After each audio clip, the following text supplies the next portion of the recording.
एक बहुत ही घना जंगल था। उस जंगल में एक आम और एक पीपल का भी पेड़ था।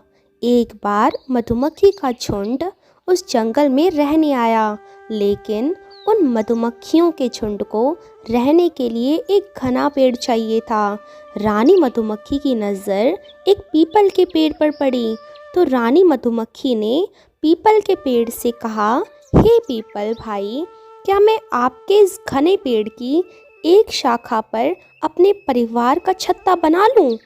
पीपल को कोई परेशान करे, यह पीपल को पसंद नहीं था। अहंकार के कारण पीपल ने रानी मधुमक्खी से गुस्से में कहा, हटो यहाँ से, जाकर कहीं और अपना छत्ता बना लो, मुझे परेशान मत करो। पीपल की बात सुनकर पास ही खड़े आम के पेड़ ने कहा, पीपल भाई, बना लेने दो छत्ता, ये तुम्हारी शाखाओं में सुरक्षित रहेंगी। पीपल ने आम से कहा, तुम अपना काम करो, इतनी ही चिंता है तो तुम ही अपनी शाखा पर छत्ता बनाने के लिए क्यों नहीं कह देते। इस बात से आम के पेड़ ने मधुमक्खी रानी से कहा, हे रानी मक्खी, अगर तुम चाहो तो तुम मेरी शाखा पर अपना छत्ता बना लो। इस पर रानी मधुमक्खी ने आम के पेड़ का आभार व्यक्त किया और अपना छत्ता आम के पेड़ पर बना लिया। समय बीतता गया और कुछ दिनों बाद जंगल में कुछ लकड़हारे आए। उन लोगों को आम का पेड़ दिखाई दिया और वे आपस में बात करने लगे कि इस आम के पेड़ को काटकर लकड़ियां ले लिया जाए।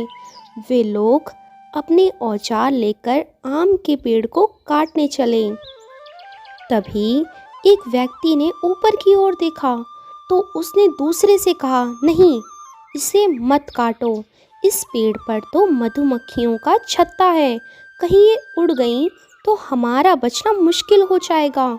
उसी समय एक आदमी ने कहा, क्यों ना हम लोगों को ये पीपल का पेड़ ही काट लिया जाए, इसमें हमें ज़्यादा लकड़ियाँ भी मिल जाएंगी और हमें कोई खतरा भी नहीं होगा। वे लोग मिलकर पीपल के पेड़ को काटने लगे। पीपल का पेड़ दर्द के कारण जोर जोर से चिल्लाने लगा, बचाओ बचाओ बचाओ। आम को पीपल की पेड़ की चिल्लाने की आवाज़ सुनाई दी, तो उसने देखा कि कुछ लोग मिलकर उसे काट रहे हैं। आम के पेड़ ने मधुमक्खियों से कहा, हमें पीपल के प्राण बचाने चाहिए। आम के पेड़ ने मधुमक्खी से पीपल के पेड़ के प्राण के बचाने का आग्रह किया, तो मधुमक्खी ने उन लोगों पर हमला कर दिया और वे लोग अपनी जान बचाकर जंगल से भाग गए।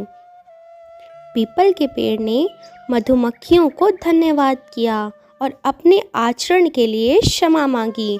तब मधुमक्खियों ने कहा, धन्यवाद हमें नहीं, आम के पेड़ को दो, जिन्होंने आपकी जान बचाई है, क्योंकि हमें तो इन्होंने कहा था कि अगर कोई बुरा करता है तो इसका मतलब यह नहीं कि आप भी वैसा ही करें। अब पीपल को अपने किए पर पछतावा हो रहा था और उसका अहंकार भी टूट चुका था। पीपल के पेड़ को उसके अहंकार की सजा भी मिल चुकी थी।